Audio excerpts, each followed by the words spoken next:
It's absolute chaos. It's probably the worst I've seen it for a very long time. Tens of thousands of food packages are being distributed daily by a US-based civilian company. This initiative is proving effective.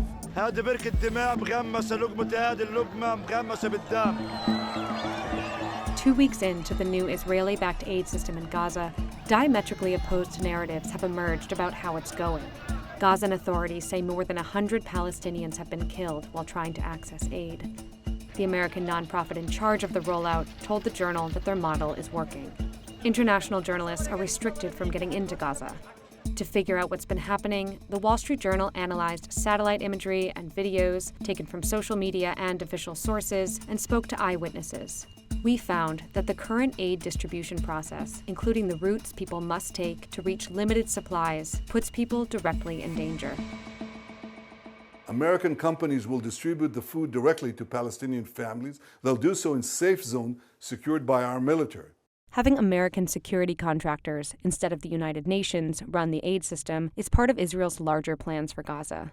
Ultimately, we intend to have large safe zones in the south of Gaza, and the Palestinian population will move there for their own safety. So this plan has been in the works for a long time. I spoke to a senior military official who was part of the small group that helped design this plan. We do know that it was an Israeli design, and there still is a lot of Israeli involvement. But we have basically two big entities that there are a lot of question marks around. The first is the Gaza Humanitarian Foundation, GHF, and then you have the actual companies or people that are securing the aid. The key one is Safe Reach Solutions, SRS. So this is a very new company, and we don't understand exactly why they were selected. Just before the new system launched, the director of GHF resigned, questioning the plan's humanity and neutrality. It's since been taken over by evangelical PR executive Johnny Moore, who has been a vocal supporter of Israel. So let me be clear. We stand here without reservation in support of the state of Israel. There are no both sides here. GHF has opened 4 distribution sites, built by the Israel Defense Forces, all in areas deemed dangerous combat zones, according to maps released by the IDF.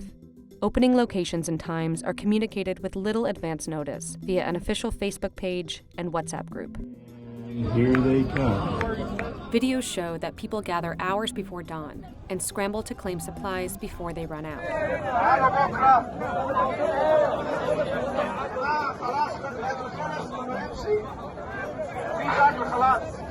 In this post from May 29th, you can see what appear to be stun grenades used at the distribution site. So we're seeing a lot of scenes of chaos and anarchy across the strip as people become very desperate. People are hungry. What's difficult for Gazans is that there are very limited sites, there's limited supplies, and they're open for very limited time periods. You have this Hunger Games situation. Early on Sunday, June 1st, Abdullah Jude joined the crowd walking from the refugee camp where he's been staying, along the designated safe route to the pickup site.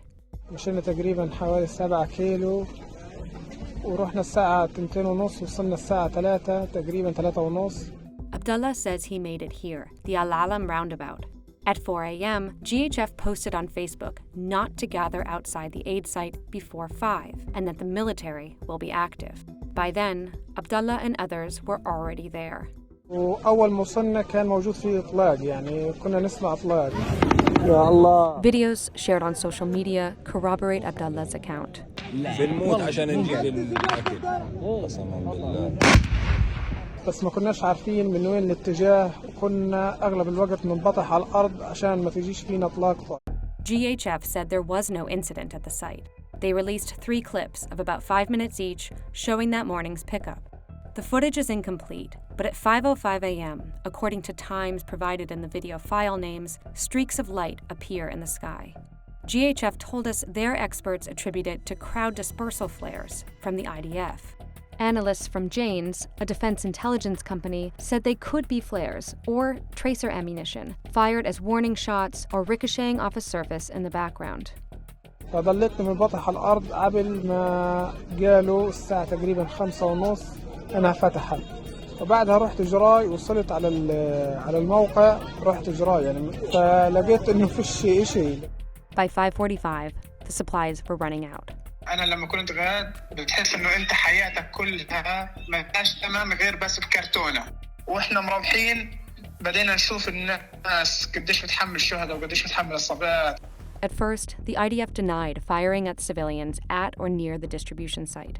Later, an Israeli military official acknowledged that forces fired warning shots 1 kilometer away from the site, which would encompass the roundabout where Abdullah says the shooting happened.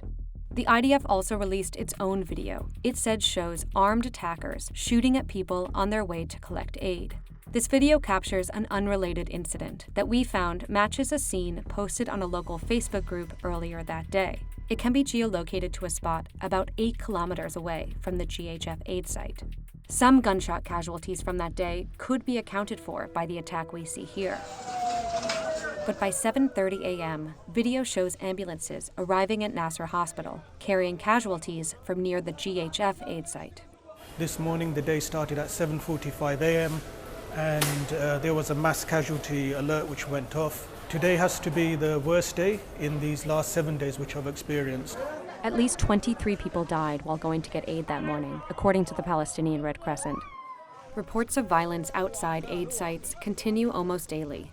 We operate nearby and do whatever is necessary to ensure that the aid does not fall into the hands of Hamas. Troops have opened fire outside aid centers at least 5 more times, the IDF confirmed.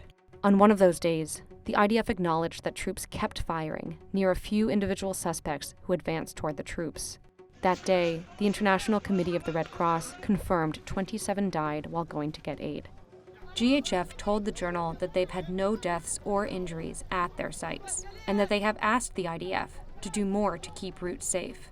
They also say that at times they've been prevented from operating by direct threats from Hamas. An Israeli military official described the rollout to us as a learning process. The people involved in this plan tell us that they think that these are things that are going to be smoothed out over time, that these are difficulties, starting out. Right now there's 4 planned centers. They talk about more being opened, but at the moment you're forcing Palestinians to move through combat areas to reach this aid. In the United Nations-led system that this model replaced, there were close to 400 distribution sites around the region. GHF says they are pressing the IDF to open more, and that 4 sites is not enough.